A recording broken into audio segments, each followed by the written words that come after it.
I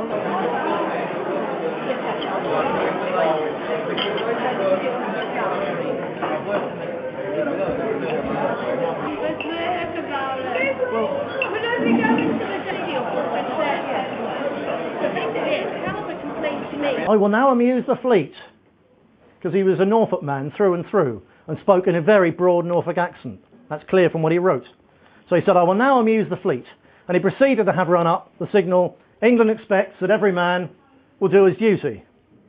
Whether that amused people or not, I'm not sure. You get a strange sense of humour. Bear in mind, at this time, they're being pelted hell out of with these cannonballs from the French and the Spaniards, who had the big idea, I suppose this was something of a blessing for the British crews, that there's no point trying to fire into a British ship, because it will still keep on coming anyway, because that's what the British are like. The thing to do is try and take the masts off, because if they've got no power, they can't get to you. So most of these shots, they were trying to dismast the British ships, but they were still hitting them as well. And for 4 solid hours, all the English, Scots, Irish and Welsh on board the British Navy could do was to take it, without being able to fight back. Imagine that, 4 hours under fire, without being able to do anything except inch a bit closer, so it'd be even worse in a few minutes' time, because you'd be even closer and they'd have your range even better. And that was what those men went through. And isn't that like us? Like this party?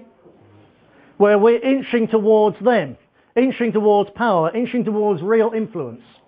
And basically, all we have to do is take broadside after broadside after broadside of smears and lies and violence and everything they can possibly throw at us.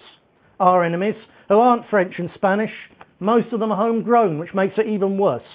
And time after time after time, they throw all sorts of poison at us, and all we do is just grit our teeth and carry on through it. Because we're the same people as were there with Nelson at Trafalgar. That's why.